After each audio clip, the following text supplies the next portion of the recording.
بسم اللہ الرحمن الرحیم۔ سبق آموز سچا واقعہ بیان کرتی ہوں۔ کتاب کا نام ہے گناہان کبیرہ، آیت اللہ دست غیب نے لکھی ہے، صفحہ نمبر 106 سے۔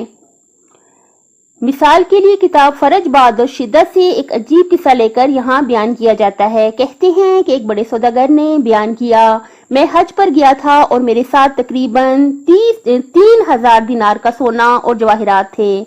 میں نے یہ مال اپنی کمر سے باندھ رکھا تھا۔ راستے میں ایک پڑاؤ پر میں رفع حاجت کے لیے بیٹھا تھا کہ اچانک میری کمر سے ہمیانی کھل کر گر پڑی۔ میں اس منزل سے کئی فرسخ نکل گیا۔ تب مجھے احساس ہوا اب واپسی ممکن نہیں تھی، لیکن چونکہ میرے پاس کافی دولت تھی اس لیے تھوڑے سے مال کے گم ہو جانے سے بھی مجھ پر کوئی اثر نہیں پڑا۔ لیکن جب میں اپنے دیس کو واپس پلٹا تو مجھ پر مصیبتوں کے پہاڑ ٹوٹ پڑے اور دھیرے دھیرے سب دولت میرے ہاتھ سے نکل گئی اور عزت ذلت سے بدل گئی۔ میں دوستوں کے سامنے شرمندگی اور دشمنوں کے طعنوں، مال کے گھاٹے اور حالات کی خرابی کے باعث وطن سے نکل کھڑا ہوا۔ سفر کے دوران میں ایک رات کو ایک گاؤں میں پہنچا۔ اس وقت میرے پاس مال دنیا سے صرف 1.5 دانگ چاندی تھی۔ رات اندھیری تھی اور بارش ہو رہی تھی۔ میں اپنی بیوی کے ساتھ اس گاؤں کی ایک ٹوٹی پھوٹی سرائے میں پہنچا۔ وہیں میری بیوی کے بچہ پیدا ہوا تو وہ مجھ سے بولی، میرے لیے کھانے کو کچھ لاؤ ورنہ میں ابھی مر جاؤں گی۔ میں بہت دشواری اور مصیبت سے ایک بنیے کی دکان پر گیا اور خوشامد کر کے میں نے اس سے دروازہ کھلوایا۔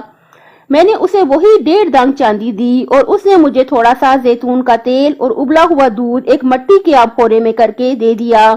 جیسے ہی میں کارواں سرا کے قریب پہنچا میرا پاؤں پھسلا اور میں گر پڑا۔ آب خورا ٹوٹ گیا اور اس میں جو کچھ تھا بہہ گیا۔ نہایت غم اور غصے کے عالم میں میرا دل زندگی سے سیر ہو گیا اور وہیں کھڑے کھڑے میں اپنے منہ پر تماچے مارنے اور زور زور سے رونے لگا۔ قریب میں ہی ایک گھر تھا، اونچی اونچی دیواروں والا، خوش منظر۔ ایک شخص نے کھڑکی سے سر نکال کر مجھے ڈانٹا کہ یہ آدھی رات کو کیا شور مچا رکھا ہے، جس سے میری نیند اچاٹ ہو گئی۔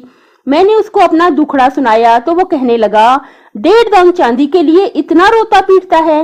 اس کی اس جھڑکی سے میں اور جل گیا اور بولا، خدا جانتا ہے کہ یہ مال میرے آگے کوئی حقیقت اور وقت نہیں رکھتا، البتہ اپنی ذات اور بیوی بچوں پر ترس آتا ہے جو بھوک سے مر جائیں گے۔ خدا کی قسم، میں فلاں سال حج کو گیا تھا اور اس وقت میں خوشحال تھا۔ فلاں پڑاؤ پر میری ہمیانی جس میں 3,000 دینار کا سونا اور جواہرات تھے کھو گئی تھی، لیکن اس کا مجھ پر کوئی اثر نہیں ہوا۔ خدا سے ڈرو اور مجھے نہ جھڑکو۔ جیسے ہی اس نے یہ بات سنی تو پوچھا، ہمیانی کی کیا پہچان ہے؟ مجھے پھر رونا آ گیا اور میں بولا، اس وقت تم مجھ سے یہ کیا فضول باتیں پوچھ رہے ہو؟ وہ شخص اپنے گھر سے نکل کر باہر آیا اور بولا، تم جب تک اپنی ہمیانی کی پہچان نہیں بتاؤ گے میں تمہیں نہیں چھوڑوں گا۔ مجبوراً میں نے اسے سب تفصیل سنائی۔ وہ میرا ہاتھ پکڑ کر اپنے گھر لے گیا اور بولا، تمہارے بال بچے کہاں ہیں؟ میں نے پتہ بتلایا۔ اس نے اپنے ملازموں کو حکم دیا، وہ گئے اور میری بیوی بچوں کو لے آئے اور زنان خانے میں لے گئے۔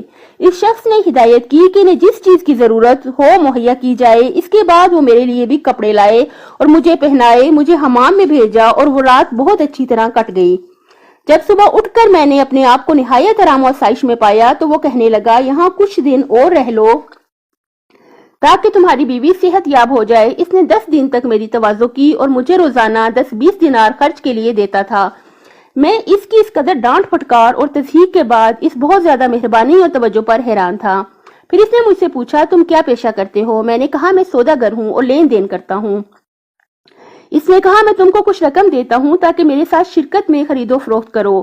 اس نے 200 دینار لا کر مجھے دیے اور کہنے لگا، یہی رہ کر خرید و فروخت کرو۔ میں خوش ہو گیا اور تجارت کرنے لگا۔ کچھ دن کے بعد جب منافع ملتا تھا تو میں اس کے پاس لے جاتا تھا۔ ایک دن وہ گھر میں سے ایک ہمیانی لے آیا اور اس نے وہ میرے پاس رکھ دی۔ میں نے دیکھا کہ یہ وہی ہمیانی ہے جو مجھ سے حج کے سفر میں کھو گئی تھی۔ میں اتنا خوش ہوا کہ مجھے غش آ گیا۔ جب مجھے ہوش آیا تو میں نے کہا، سبحان اللہ، یہ تو وہی ہمیانی ہے جو مکے کے راستے میں گر پڑی تھی۔ وہ بولا، میں کئی سال سے اس ہمیانی کی حفاظت کر رہا ہوں۔ جس رات کو تم نے اس کی پہچان بتائی میں نے چاہا کہ یہ تمہیں واپس کر دوں، لیکن میں ڈرا کہ مبادا تم شادی مرگ ہو جاؤ، یعنی خوشی سے مر جاؤ، اس لیے میں دھیرے دھیرے تمہیں مال دیتا رہا۔ اب تم یہ اپنی ہمیانی سنبھالو اور مجھے معاف کرو۔ پھر میں نے ہمیانی لے کر جتنا ادھار اس سے لیا تھا اٹھا کر اسے دے دیا اور اپنے خدا کا شکر ادا کیا۔ اس شخص کا شکر ادا کرنے کے بعد میں اپنے دیس کو پلٹا اور اس دن سے پھر مجھے مجھ پر آسائش اور کشائش کے دروازے کھل گئے. بے شک اِنَّ مَعَ الْعُسْرِ یُسْرًا، قرآن پاک کی آیت ہے کہ بے شک اس بات پر تم یقین کامل رکھ لو کہ ہر سختی کے بعد ہر سختی کے ساتھ آرام ہے. اپنی صحت، آخرت اور خالق کی مخلوق کا بہت زیادہ خیال رکھیے گا. اللہ تعالیٰ دنیا اور آخرت میں حامی و ناصر ہو آپ کا.